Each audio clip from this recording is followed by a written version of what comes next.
Okay, good Chodesh. When it comes to Chodesh Shevat, people like to talk about the weather because, I don't know, I guess it's a easy diversion and pretty safe territory for conversation. Hard to get too intense about the weather. And, when Shevat comes around, there isn't so much to talk about because, you can't really start getting that nervous for Pesach yet. Are you kidding? Minus 8 weeks and counting. 8 weeks? 8 weeks from Shevat. Yeah. Okay, I guess I was wrong about that, but I'm still right about the weather. Why'd you bring that up? I still just, clear the air,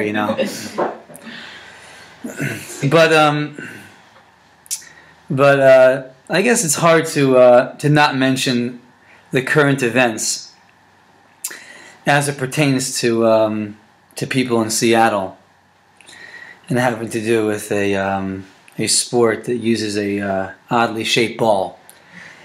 And I must say that although I left my main feelings for football behind many years ago, I did feel a great joy as a resident of the city when the Seattle's team had a great success last week. But I'll also say that I had a simultaneous feeling with that, and I thought, now I'm going to lose people for another 2 weeks.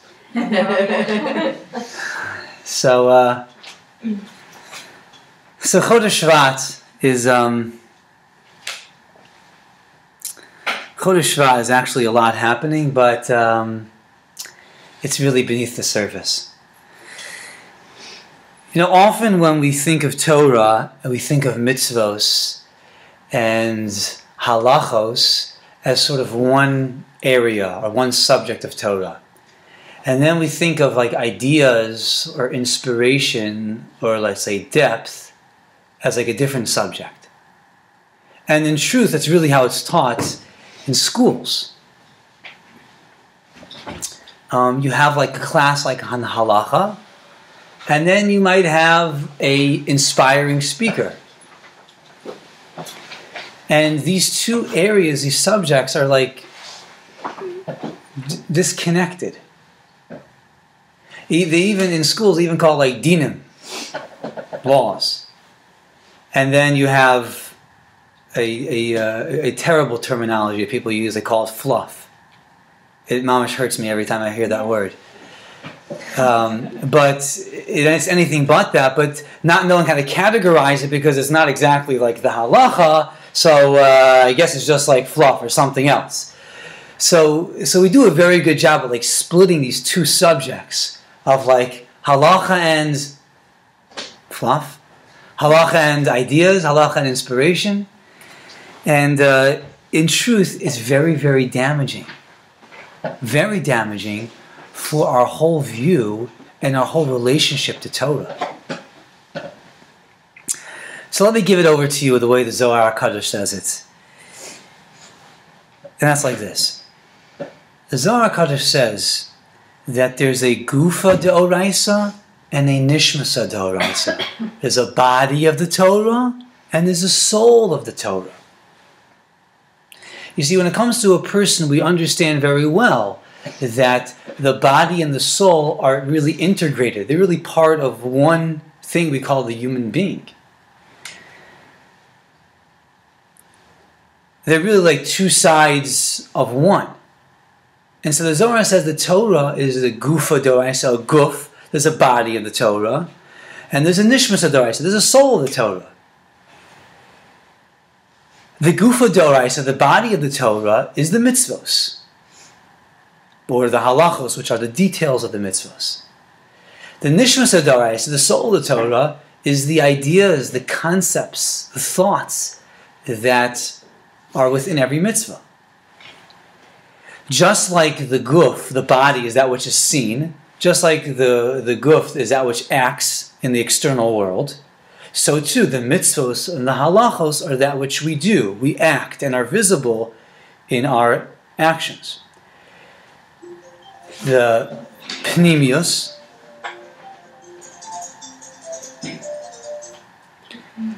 the panemius, the inner part,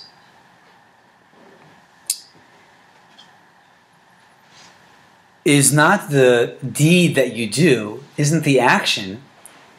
It is the soul. It's the neshama.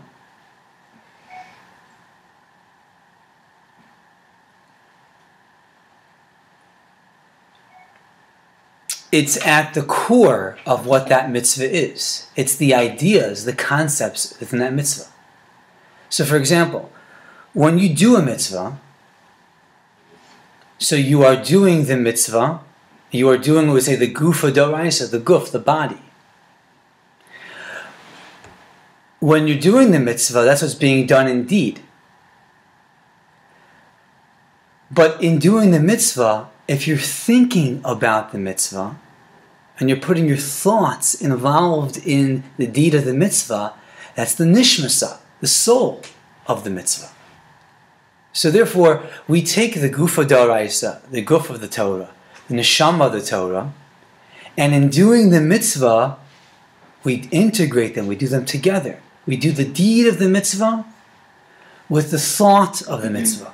And of course, when you think about what you're doing, that makes what you're doing all the more significant, and all the more special, and all the more meaningful, and all the more impactful.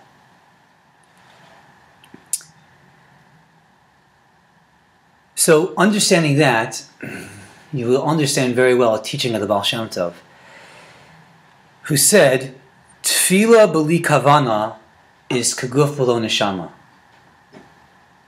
Maybe even the teaching predates the Baal Shem Tov. Tefillah without kavana, without thought, is like a body without a soul. Well, sounds nice. But now you actually understand this very, very sharply. Tefillah b'li kavana is kaguf b'lo neshama. In other words, if you recite the words of prayer, which is the deed of the mitzvah, but there's no kavana, you're absent from that which you're doing, that's like a guf, a body without a soul. Because it's exactly what it is.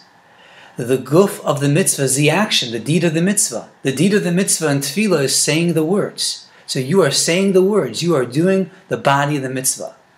But it's b'li neshama, there's no soul. Because you're lacking the thought about what you're saying. And then that thought, of course, spurs feeling. That's the way Hashem constructed the neshama, that when you think about something, it can begin to produce feeling. So therefore, tefillah b'li kavana, tefillah without kavana, is exactly like a guf, a body without a neshama. So therefore, in general, the whole path of the Torah bridges, unites together guf and neshama, body and soul, deed and thought. Every mitzvah has some sort of action deed to it, and there's a whole wealth of ideas, of concepts, of meanings that is that mitzvah that you could think about in the mitzvah.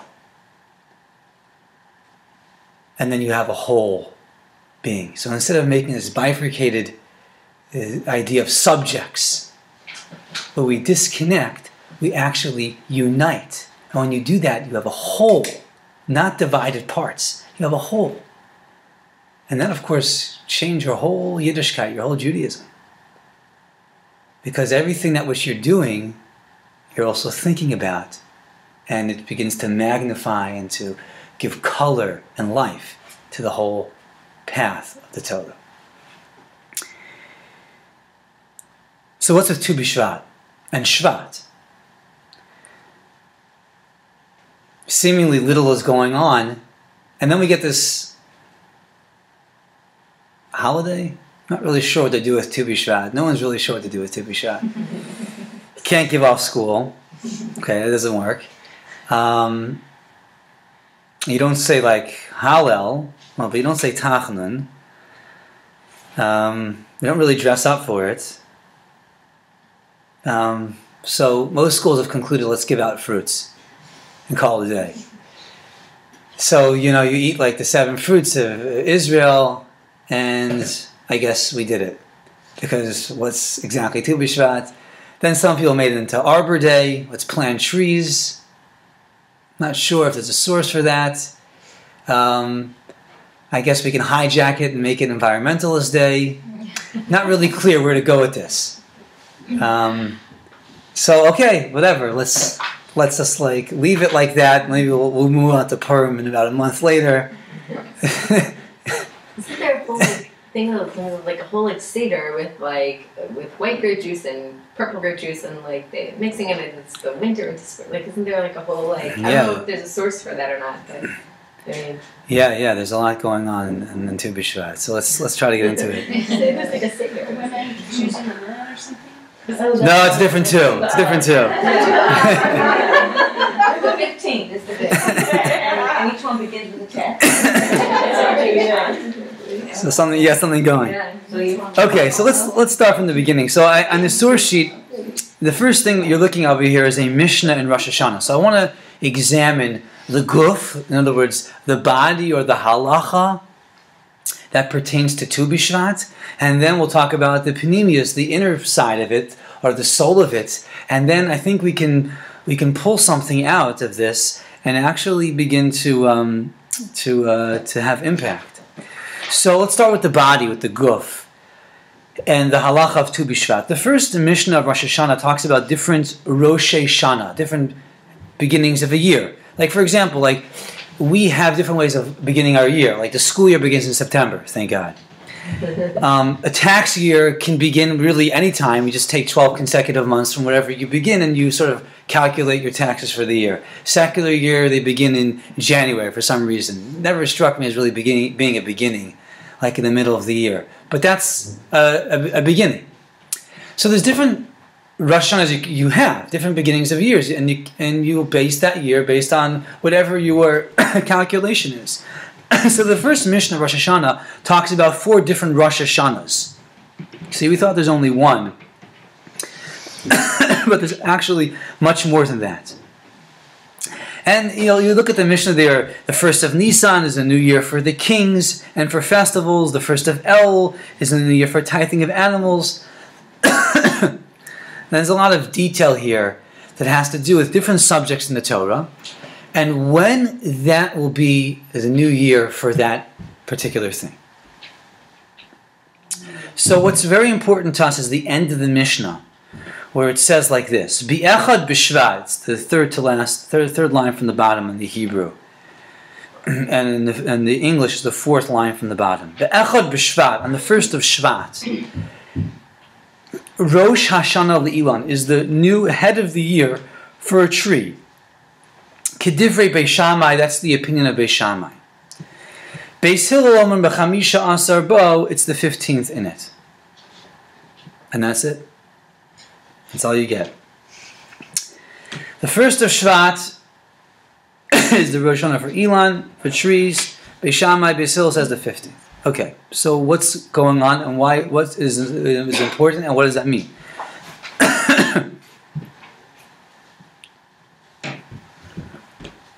So in the halacha, whenever you have produce from the ground, there's an obligation of giving maasros, giving tithes. There's different tithes that a person will give. There's a maaser called maaser rishon. That's a tenth that you give to the Levi. There's a maaser called maaser sheni, where you tithe a tenth of your produce and you actually give it to yourself. Sounds like a nice tithe. But the catch is that you have to eat it in Yerushalayim. Take it to Yerushalayim, or you can sort of convert it into money, take the money to Yerushalayim and spend it on produce there, but it has a special kedusha to it. There's a maaser called maaser ani, tithing for the poor. So there's different maasros, different gifts. And there's actually a cycle of these. In the 7-year cycle, the Shemitah being the 7th year, each year has like a different maaser that you would give. So the first question over here is, well, how do you calculate the year when it comes to produce? When it comes to things from the ground? Like, when's the beginning of the year? So it depends. At the beginning of the year for things that grow from the ground are different for things that grow from a tree. So therefore, the halacha tells like this.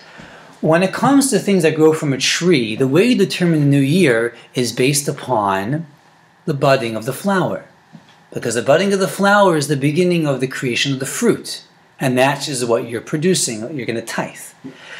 So therefore, and that's different from the halacha of things that grow from the ground.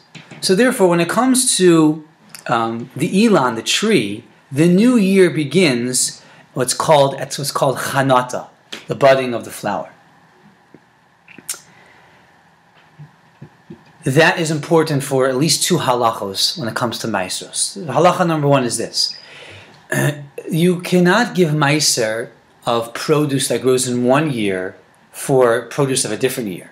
So for example, like if you have a tithing that you have to give for, let's use the year 2015, then things grown in 2014, you can't use the produce of that year to cover your obligation of maaser. So it's important to know, well, when does your year begin?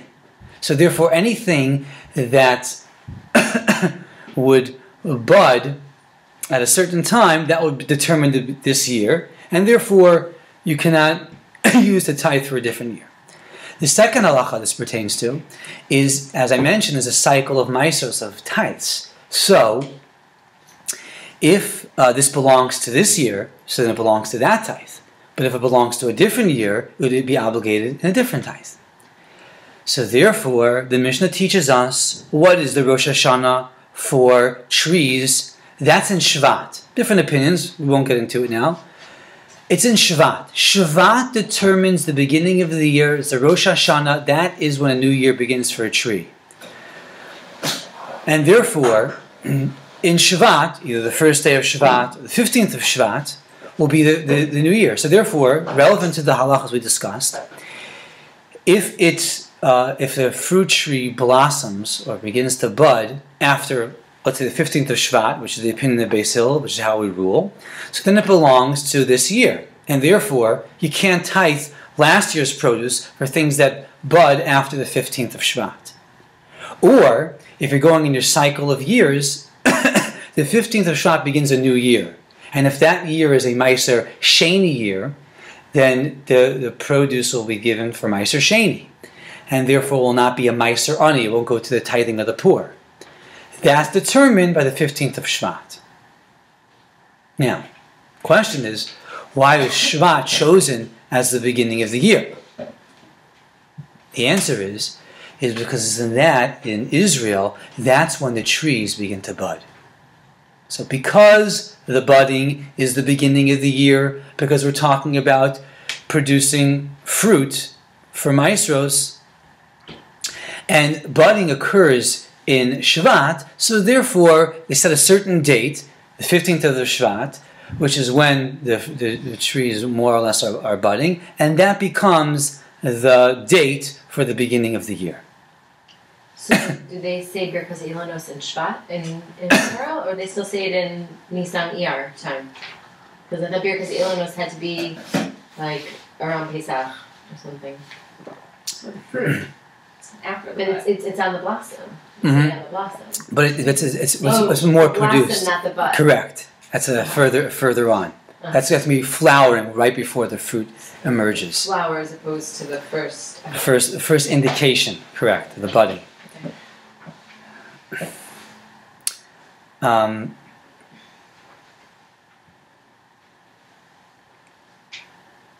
Okay, so that's the halacha, or you say the guf, the body of Shevat. So again, just to review the idea. The halacha here is relevant more or less to maasros, to giving tithes.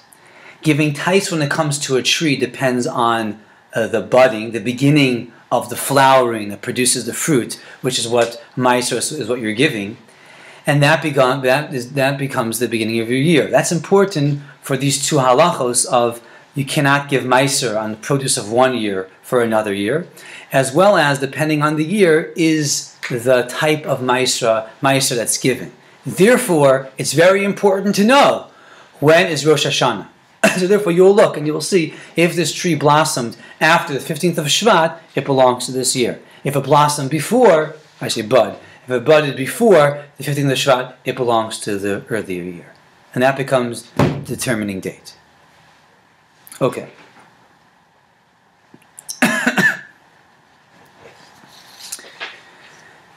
So let's try to understand sort of the neshama, the soul, or the idea that's laden in this halacha.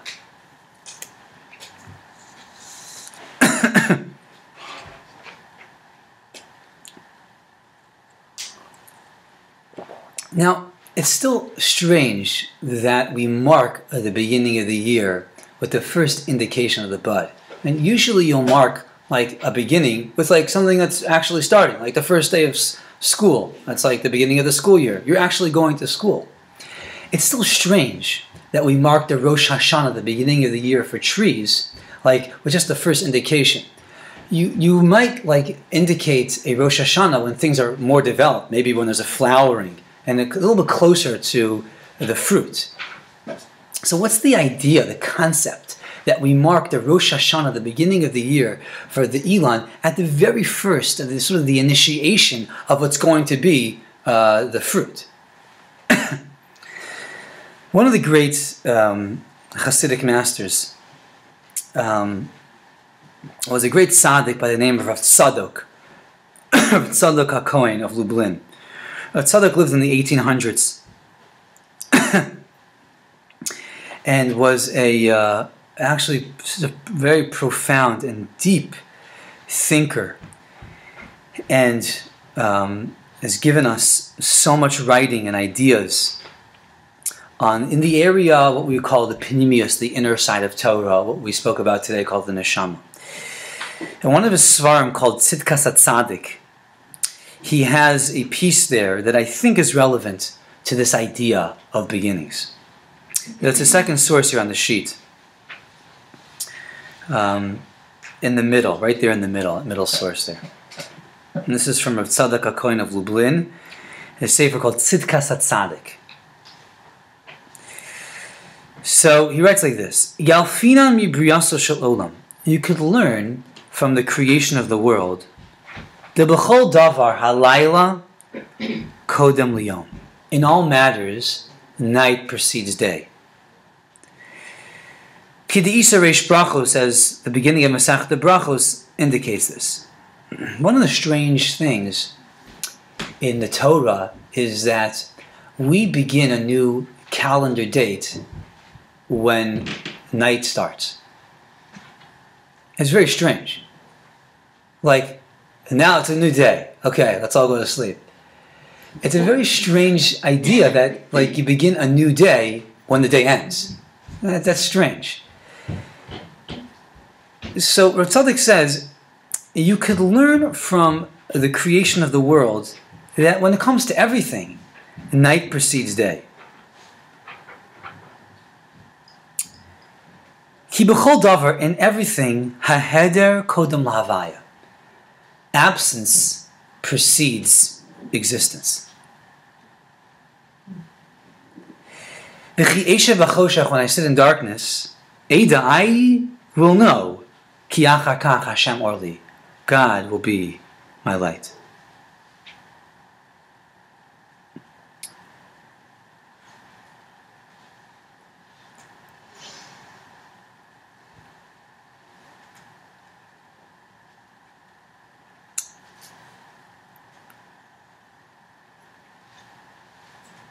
Ki kol chai ha'adam, because the entirety of the life of a person, kach murkavim, this is how it's comprised.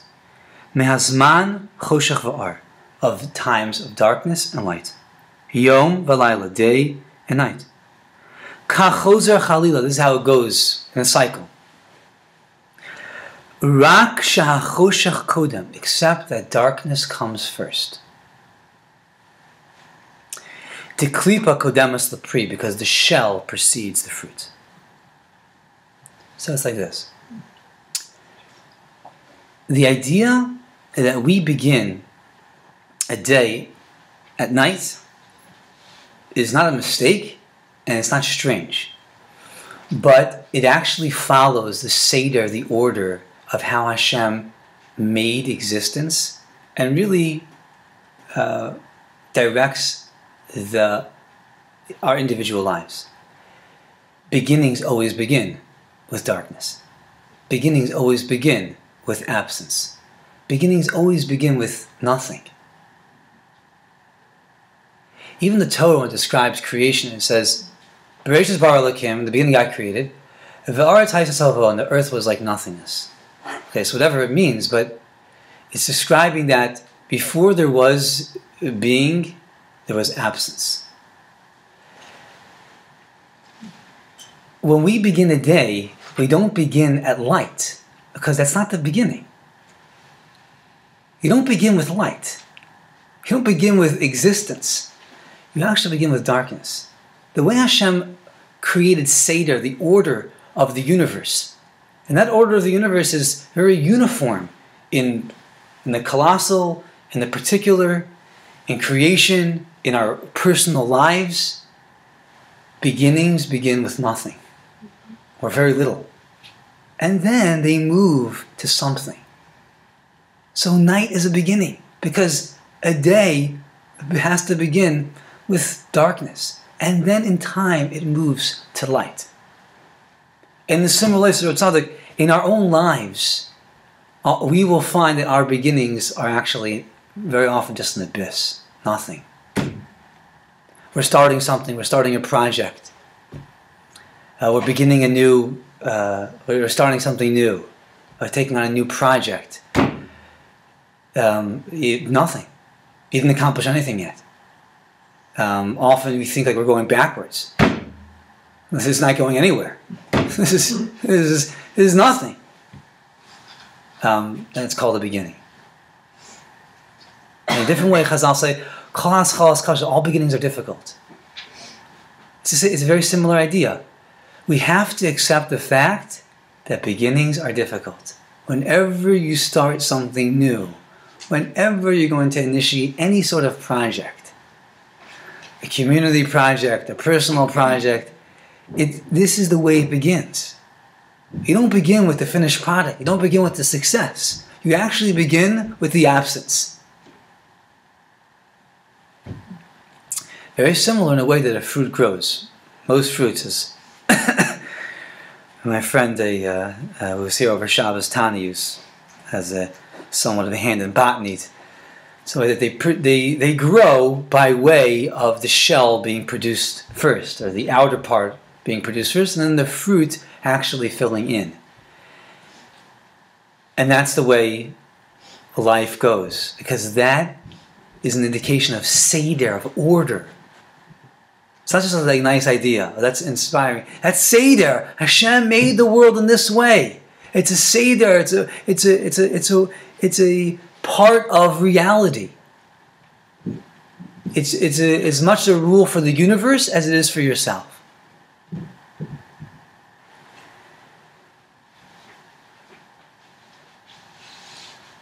So, we mark the beginning of a tree and the teaching for us, not in the finished product, not in the fruit, not even in the flowering, in the first indication of something that's moving toward a fruit, but it's dead winter. The tree does not look like there's any life to it. There's maybe the smallest indication that a beginning has happened, but basically there's nothing.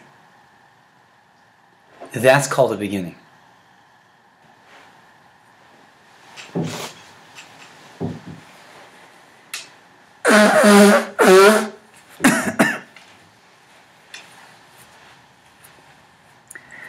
Okay, let's go a little bit deeper. I want to share with you a piece here from something contemporary and a source that we've seen before. And this is from Rav Matal Zilber, Stuchina Rebbe, who's a big Rebbe in this shul. And he's a Rebbe in the Beis Medrash in Borough Park. But his teachings have been being disseminated in many ways throughout the world. Rav Matal is indescribable. He is someone that his mind moves like 1,000,000 miles an hour. He is very, very hard to follow when you share. He is moving so fast. and he is saying so little of what he really means that is very, very difficult, very, very difficult to follow. But somehow, when in writing, when things slow down, you can get a little idea of what he means. He is a very humble person that I would say his mind is just occupied with the one God, and that's pretty much it.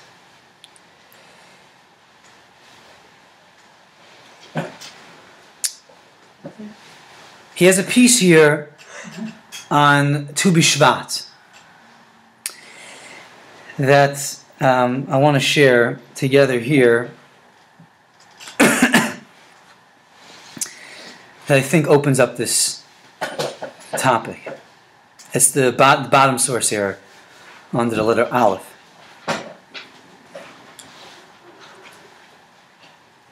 It says like this: B'chamisha asar b'Shvat ola hasraf be'ilan.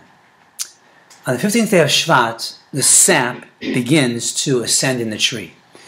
See, as we explained,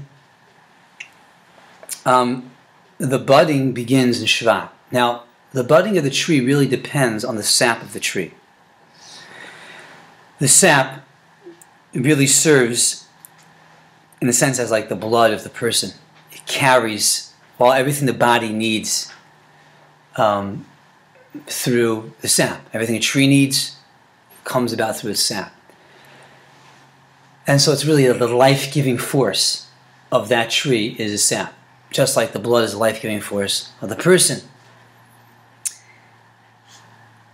The sraf, the sap, begins to sort of go up and move through the trunk and other parts of the tree in Shvat, right? Tu B'Shvat. This is when it's happening. That is related to the rains, as I was taught, because part of the ingredient of the sap is the liquid, the water. And because in Israel, by the time Shevat is rolled around, most of the rains have already come. So now the sap is sort of drawing up from, using the rain, the nutrients of the ground, and drawing that into the tree. Remember that for the last piece that we discussed. So Rav Mato writes that on the 15th of Shvat, the sap begins to ascend in the tree. Ukvar bi'arnu, we've already explained, b'makom acher ha'inyan shabo. We've explained elsewhere the idea of this idea. Asher ba'aliyas hasraf b'ilan, that through the sap ascending in the tree, azai maschil hisnotetzus tzmichas haperis. Then the beginning, just very beginning, the budding of the flowering of the fruit starts. Upeirus elu yanitzu b'poal b'chodesh Aviv. Now these fruits will bud in actuality in the spring. V'hainu, and that means this. Asher biyom zeh hischalis notes in Aviv. That means, if you think about it, that on Tu B'Shvat, the spring is beginning to bud. In other words, the initiation of spring, it really starts in Tu B'Shvat. Because the initiation of the budding, or the flowering of the fruits starts in Tu B'Shvat, and then they will flower in the spring. Okay, it's first idea. First idea that the spring, in a sense, begins in Tu B'Shvat. V'hinei HaTorah Harei tells us in Yetzias Mitzrayim v'Chag HaPesach b'Nina Aviv. The Torah connects the idea of leaving Mitzrayim and Pesach with spring. Pesach doesn't just happen in the spring, but it's actually connected to the spring. And it's very important that we actually keep the Pesach in the spring, and that's the whole basis of the Jewish leap year, to maintain Pesach in the spring. As it says in the pasuk, we read this last week's parasha, Hayom atem yotzim. Today you go out. B'chodesh Aviv, in the spring. So therefore the Torah very much connects the leaving of Mitzrayim to the spring. So it doesn't just happen that season, but actually it's related to that season. V'nimtza, so therefore the outcome is this. That brings us to our second point, and that is there's a relationship between the spring and the exodus of Egypt. So we have 2 points so far. First point is that the beginning of the Aviv, the spring, really happens in Tu B'Shvat, because this is the beginning of the flowering of the fruits. Second idea is that Yetzias Mitzrayim, the exodus of Egypt, and spring are interrelated. The Imkain. So therefore, now Rav Matal brings them together. Hine b'chamisha b'Shvat. Therefore, on the 15th of Shvat, Shabo Maschil Hisnotes in Aviv, that's when the spring is really beginning to sprout. Hainu Asher Az Maschil Hisnotes. Then it's beginning to sprout. Reishis Hisnotetzus Haoros Shal Yetzias Mitzrayim. The beginnings of the sprouting of the light of Yetzias Mitzrayim. In other words, we have to understand the Exodus of Egypt very differently than we usually do.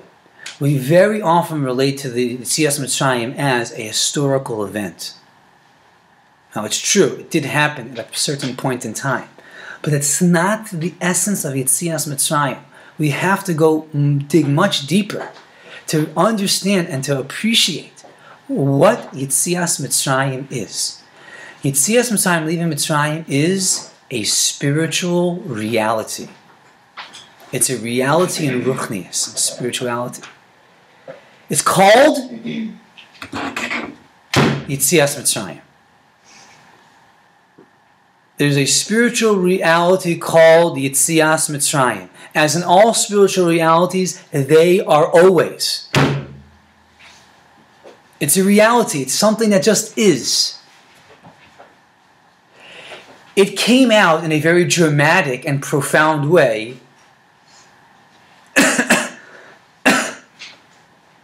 on the 15th of Shvat in the year 2448 from creation. That's when that Yetzias Mitzrayim as a spiritual reality came out in its most profound and dramatic expression. But that is not Yetzias Mitzrayim. Yetzias Mitzrayim is the spiritual reality of leaving something called Mitzrayim.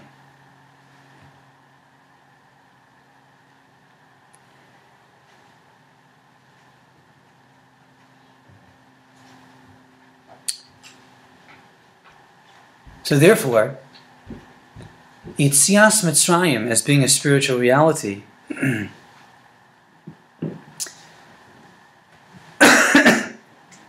and something that is, in a sense, a constant, has a reality to our lives and to each and every year. So, for example, in the yearly cycle, the Yetzias Mitzrayim has a very dramatic expression on the 15th of Nisan each year. That is when the Yetzias Mitzrayim expressed itself in its most dramatic Gilui expression on that day.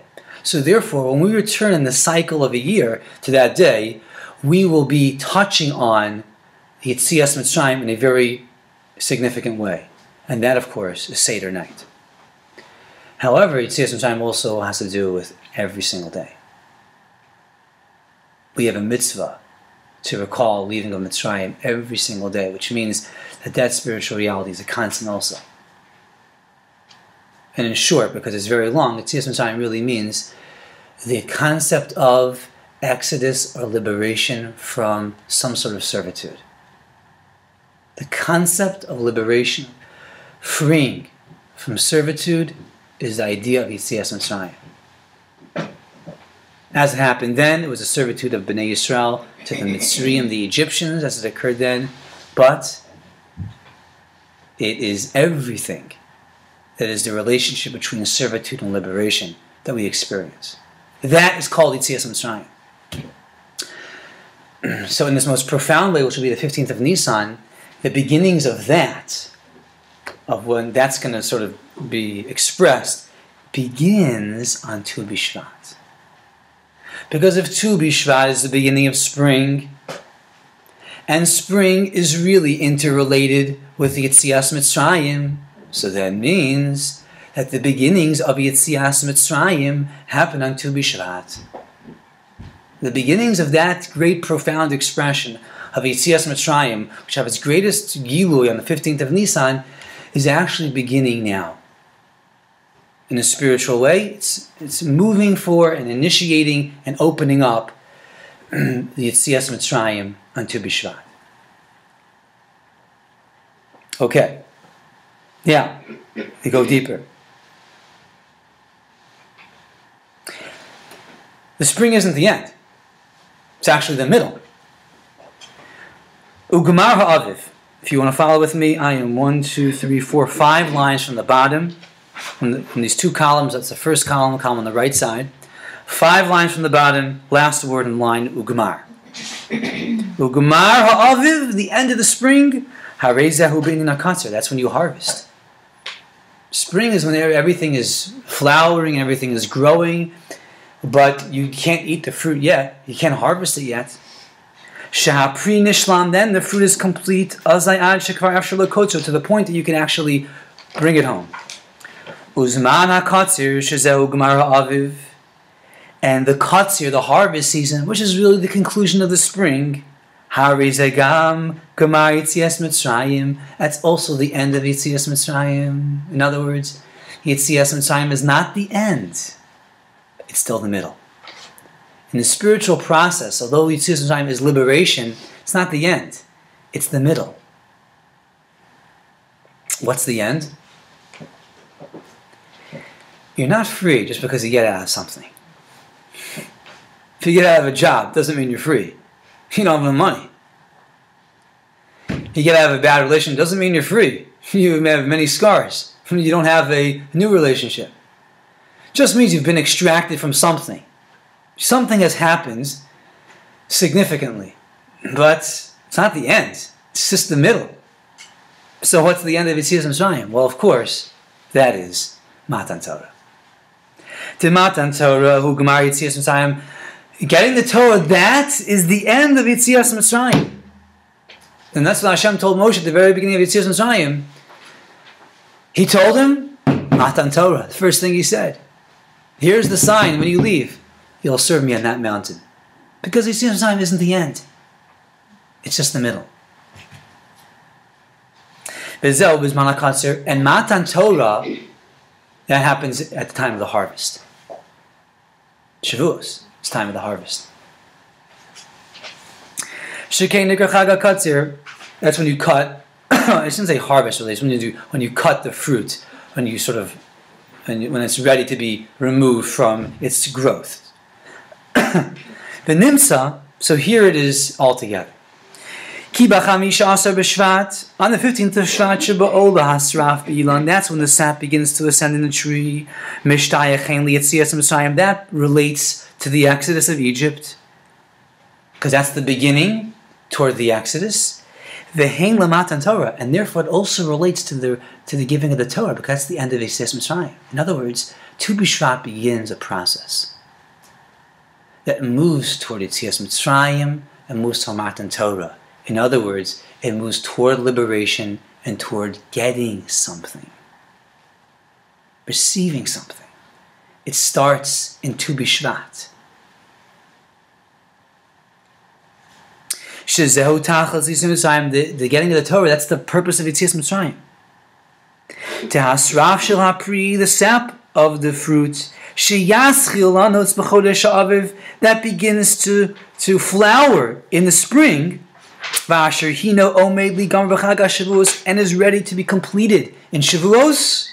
Harei ola kvar be'ilan b'chamisha asher b'Shvat. It's beginning to ascend in the tree on the 15th of Shvat. So the whole process is initiated on the 15th of Shvat. And then he adds a very beautiful remez, a hint, where you could see this idea. In the Torah, he says, Kvar amanu leremez, we've already said by giving a remez. A remez always means where you can show something already, an idea, that's already a substantial idea, a hint to it.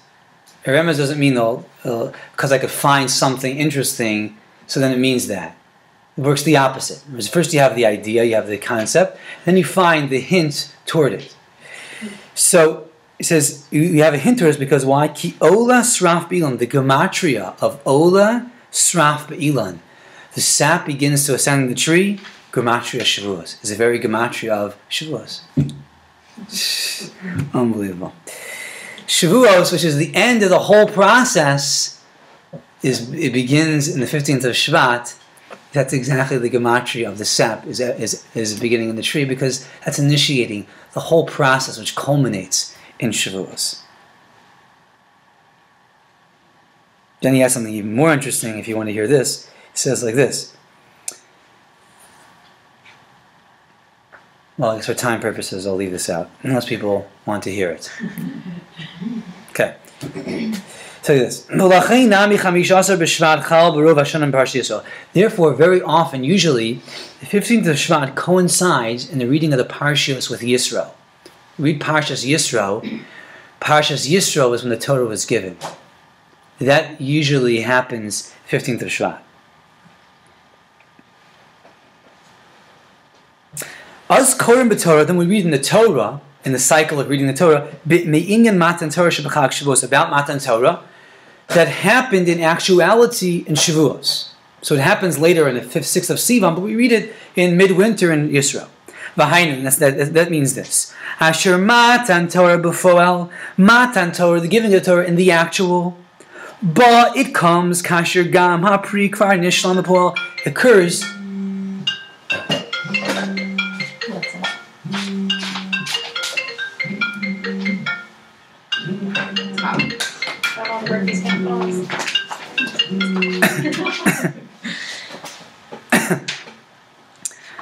You can tell them they can listen on, or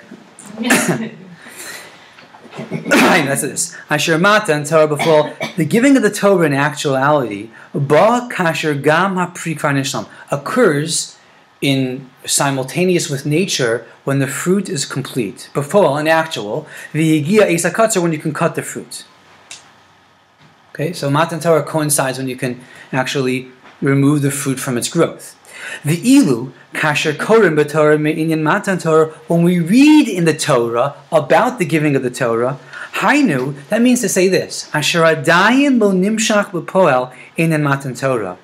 That means that Matan Torah has not occurred yet, b'seder hazmanim shebaolam, in time. What we read about it just indicates that it has not occurred yet in time. Anan b'shoresh, but what it means is in root. In shoresh, in the root, hareza kvar kayim, it's already here. In other words, like this. We read about Yetzias Mitzrayim. People ask, like, why do we read about Yetzias Mitzrayim now? We should read about it then. The answer is like this. Reading of the Torah relates to that very thing in shoresh, in the root of it, not in the branch, not in the actuality of it. So we read about the giving of the Torah in the 15th of Shevat, because that's the root of the giving of the Torah, not when it actually occurred. That's a sap time? Or That's when the sap begins to ascend in the tree. Shekvar Niskala b'siddur kriyas HaTorah, it's already become revealed in the reading of the Torah. B'shoresh zeh ba b'hazman sheba ola asraf b'ilan, and this root in time occurs when the sap ascends in the tree. Okay. So, it's like this. Rav Matel is teaching us that we have to see Tu B'Shvat in the relationship of shoresh, of the root of something, which means when something is actually beginning, but not actually occurring. And it really initiates a process.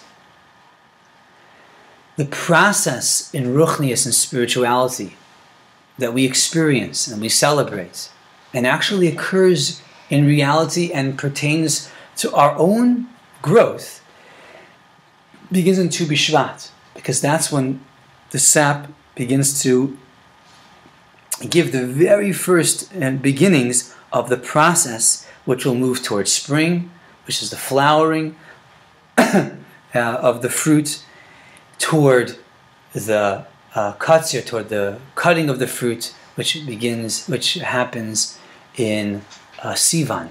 That parallels the spiritual process of Yetzias Mitzrayim that initiates itself in Tu B'Shvat, moves toward Exodus in the spring, and then culminates in the giving of the Torah.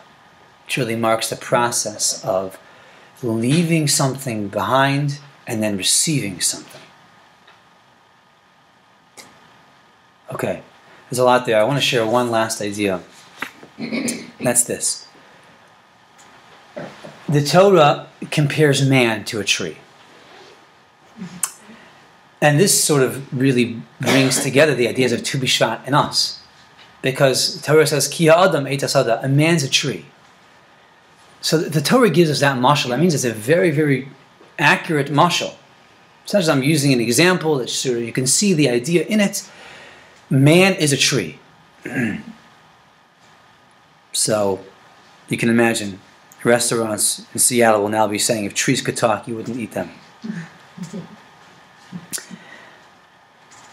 But man is a tree.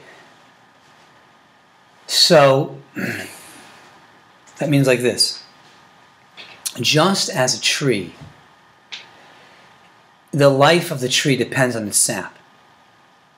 The nutrients that that tree needs for its growth, its life, depends on the sap. The sap will determine if that's going to be a living tree or that's a dead tree. It's the same thing with the person. There's a sap within the person, there's a blood within the person that determines is this person an alive person or a dead person. Is this person vibrant with life? Are they alive with life? Are they in tuned to true life, or are they really deadened and they've become part of the monotony of the eroding nature of the physical world? Or are they really part of the vibrancy, of the life, of the whole color of the spiritual world? And therefore the Torah says, Eitz Chaim hi lamachzikim ba. The Torah is a tree of life to those who cling to it. Eitz Chaim, a living tree, that's from the Torah. If you want to be a living tree, if man is a tree and you want to be a living tree, then you need the sap, and that's the Torah. The Torah will determine if the person is an Eitz Chaim, a living tree. Just as that tree is not going to live without the sap, the person is not going to really be alive without the Torah. If we want to experience a life, true life, say, Kiheim Chayinu, this is our life, it's our life. It means real life, real existence. We want to tap into something much deeper and to be alive, and to be vibrant, to be excited, and to be growing, and to be moving. That we need Torah. And so our relationship to Torah, to learning, to being exposed to new ideas and new concepts, Torah is our life. So, Tu B'Shvat has a lot to do with us. Tu B'Shvat in the halacha is the new year. It's when the maasros, the tithes, are determined of when what is given and what year does it belong to. And that reflects the guf, the body of the halacha. And the neshama, the soul of this halacha, is reflected, as Rav Tzaddik says, in the nature of beginnings. That all beginnings begin with nothing and will move towards something. And the beginning of the year for the tree is not celebrated when the tree is picked and there's some great harvest festival, but the beginning of the year for the tree is in the dead winter, when the tree does not look very alive, and there's only the very first indications of a coming fruit. And the same thing in our lives, we will experience time and again, chozer chalila, he says, it goes in the cycle all the time. Shechoshech v'or, light and darkness, the light and darkness all the time. And we have to understand and accept that all beginnings that we will experience will always begin with an absence. You don't have the thing yet. You have not accomplished it. You didn't accomplish your goals. Don't despair. You're still moving toward it. Why do you have the expectation that you should be already accomplished and you've already succeeded when you just started and you don't have anything? That's beginning. So we begin our days at night. The Matals teaches us that the shoresh, the root of the whole spiritual reality called Yitzias Mitzrayim, Exodus, which is a ruchnius, a reality in spirituality. That begins its process in Tu B'Shvat, with the sap beginning to ascend in the tree and giving it budding that's moving toward the aviv, toward the flowering, that's moving toward the completion of the fruit and the harvest, which reflects the ruchnius process of Yitzias Mitzrayim, leaving Mitzrayim, leaving servitude, being attached to something that's not good. Not just leaving it, moving toward Matan Torah, receiving that which is good. And finally, that the man is a tree. The tree is a mashal for man. And a living tree depends on its sap, and a living person, a vibrant person, depends on the Torah. So we should have a Shevat that is full of life and begins this process for us that initiates real life for us as a beginning. And that beginning should flower and become something alive within us. Good Chodesh.